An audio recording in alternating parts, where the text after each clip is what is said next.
Julian Edelman, Fox Sports, is now joining us live. All right, let's go to your first playoff game because Drake May is going to be his first playoff game. Caleb Williams is going to be his first playoff game. Go to your first playoff game. Nerves, what's the difference between week 12? The first playoff game is always, it's a fun experience, but it's a very, there's a sense of urgency that just gets kicked up, especially where we were. We were playing against the Ravens. It was the one where right out the gate, they went 86 with Ray Rice, and it was kind of an uphill battle from there. But the playoffs, like you always talk about the speed of the game from, preseason, training camp to the regular season to like the late of the season and playoffs start. And it just seems like the game's faster and faster each week you keep on playing. And the machines of the teams are well oiled to that point. So you're not playing any bad teams. So, it's a fun time of the year. You make your money in the regular season, you make your name in that postseason, and we're about to see a lot of new big names. Drake May, of all his assets, of the entire operation, what impresses you most about the Patriots' stud quarterback? I think it's his attitude. Just talking to people over there, everyone talks about how he's so hungry to be coached. He's so hungry to learn. And it translates into how he looks when he's playing. He looks so confident. He makes it look so easy. And I think his relationship with Josh McDaniels has been awesome. Josh helps him, on call-in plays when certain guys are out or if they're trying to feature other guys. They've got a great little run game going with them. And he's leading it, and he's getting them in the right play calls. So I think his attitude is just the one thing that stands out. All these guys can throw the ball. All these guys can run the ball now, especially at that position. It's the guys that are really wanting to dive into the academics of football, learning situations, learning, all right, it's 3rd and 6 in the red area. Let's not throw an interception. Let's take the 3 points. And he's shown that he's got that calm, cool, collect attitude, and it's been real fun to watch. Josh McDaniels, all your years when he was your OC, does the tempo change, the intensity? Does Josh call a different game? Does he hide things for the playoffs? Would you insert something week 13 and Josh not use it? Do you create new sets? Or do you kind of go back to what worked in the regular season?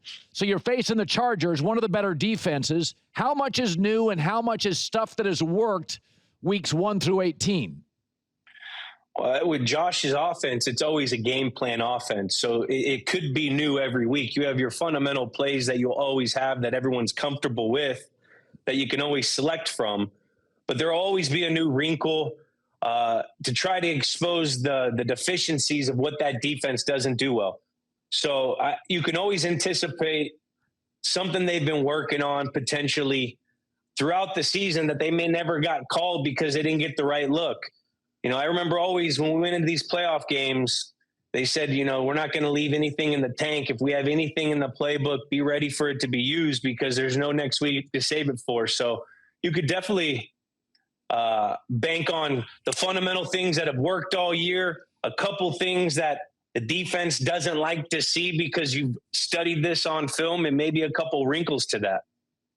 So Seattle's a team that just, if you turn the sound down, they look more athletic, faster. They look like they've hit on all their draft picks the last 4 years, which they mostly have. When you played a young team, a young athletic team, I mean, you go back to your career in New England. When you're facing a team that may have a better roster, they're a little longer, they're a little faster, they're a little younger. How do you take advantage of Seattle's aggressiveness and youth in the playoffs? Because just watching them play, they look more athletic than teams in this playoff space. Yeah, it's about when you're playing, and they very much remind me of the Seattle teams that we used to battle against, the Legion of Boom. And what made them so good is that they're fast, they're big, and they're disciplined. They play really good team defense. You know, you never see wide open plays, blown coverages, and that's a testament to good coaching. So when you're playing a team like that likes to pursue, that can get to the ball, you know, one thing that I always remember, you got to get vertical, you got to protect the ball, we got to manufacture things in the running game, and you can't have negative plays, because if you have a negative play on first or second down, you're leaving them into a strength where they can rush the passer and dial up some crazy things in third and long. So, you know, that's when you're playing a fundamentally sound defense. You can't have mistakes. You're going to have maybe 2 to 5 opportunities to get a chunk play. You got to hit them. Yeah. And you got to take care of the football. So Mahomes isn't in, Burrow's not in, Lamar Jackson's not in, and it's basically Josh Allen against, you know, C.J. Stroud and Bo Nix and Drake May and a lot of young kids. Do you think in the building in Buffalo, it's not going to be said publicly, but they feel like, hey, Mahomes isn't here, Lamar's not here. These are kids. They haven't been in these games before. Do you feel there's a confidence with Buffalo knowing, guys, this is the opening. We don't have to face Spags or John Harbaugh? I don't know if it's like that, because they're seeing what everyone else is seeing, the deficiencies that their team has. And you know, McDermott is a pretty self-scout kind of guy that doesn't get high on his britches and really doesn't take anyone really lightly. That's how that defensive coach kind of guy is. And you know, yeah, there's a bunch of teams that are new to this playoff, the playoffs this year. But, you know, you look at some of these defenses and you look at some of how these offenses are performing. You can't think like that. You got to go in thinking that, you know, this could be the last week. Because they honestly, like, I feel I'm scared for them against the Jacksonville Jaguars on the road against this Jaguars team. This Jaguars team's a very good defense, very good offense. They're very complementary. They get things done in the special teams. You know, they're a well-rounded team. You know, with the Bills, everything has to kind of go right. They got to jump out to a lead. You know, Josh Allen, they got to run the ball well. Josh Allen has to make a couple plays. He can't get banged up. So I don't think that they're thinking that this is their year. I think they're thinking like, hey, let's just worry about what our opportunity is ahead of us. We got Jacksonville, but, you know, I can't imagine them taking Jacksonville lightly right now because of what Jacksonville's shown on film. So a team like the Rams or the Bears, you could argue they both peaked in about week 13, 14, 15, and then they stumble a little bit. Does that matter? Does it matter how you did your last 2 to 3 weeks going into the playoffs? For, say, the Rams, who I thought about a month ago to 5 weeks ago, I felt like they were a notch above the league. And then the back end has struggled. Devontae Adams not healthy. Does it matter what you did last 2 weeks of the regular season? You know, there's a lot of different opinions on this. And for me, I always like to go in hot in the playoffs. And, you know, I would be worried if I was the Rams and with our special teams and, you know, our defense not being able to get a stop against a really good football team. I would be worried if I'm Chicago and, you know, like, we're a run team, but we didn't run the ball all that much the week before, and we didn't play the game that we want to play, you know, and you got to rely on turnovers. I don't love that. Like, getting off, like, the playoffs is about, like, who could get off the field on defense that one time and what team can make that one play that one time, who's going to do it consistently. So, you know, I was always, hey, we got to be playing our best football going into the last 3 weeks of the season, just so we could sleep at night and have that confidence when we do wake up and it's playoffs. So Aaron last night had one of his best halves of the year.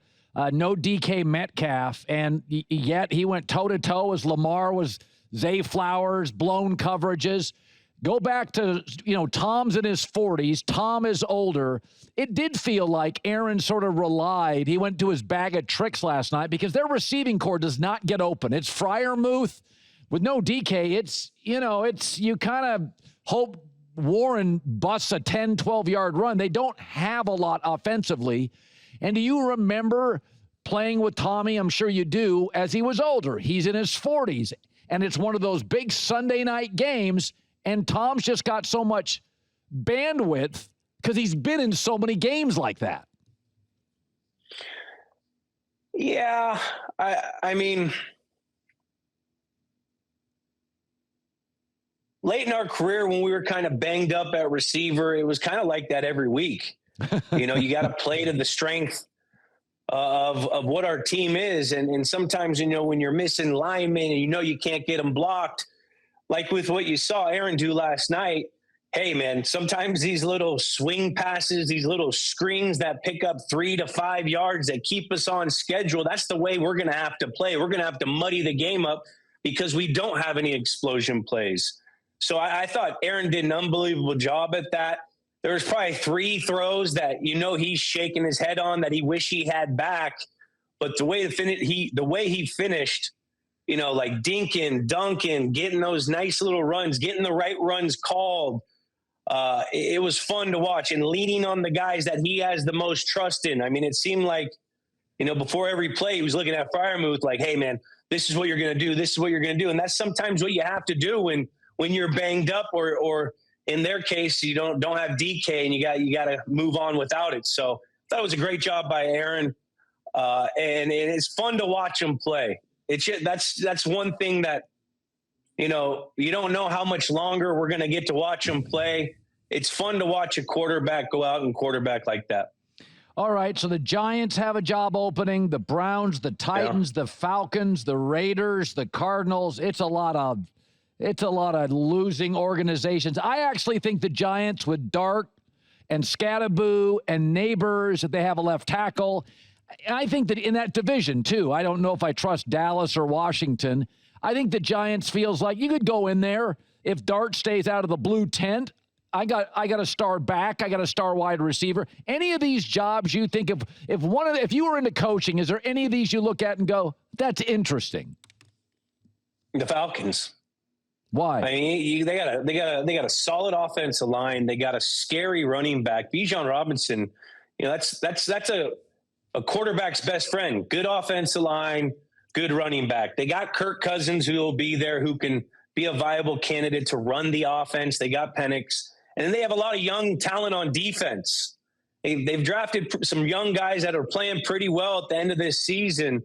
And they're in a division that, it's pretty winnable. If we look at the last 6 years of it, it's a very winnable division. So that Atlanta Falcons job, you have a good run game. You got a good line, an elite couple running backs. I like Algier as well. And then young talent on defense. I think that's the most attractive job to me. Yeah, division matters.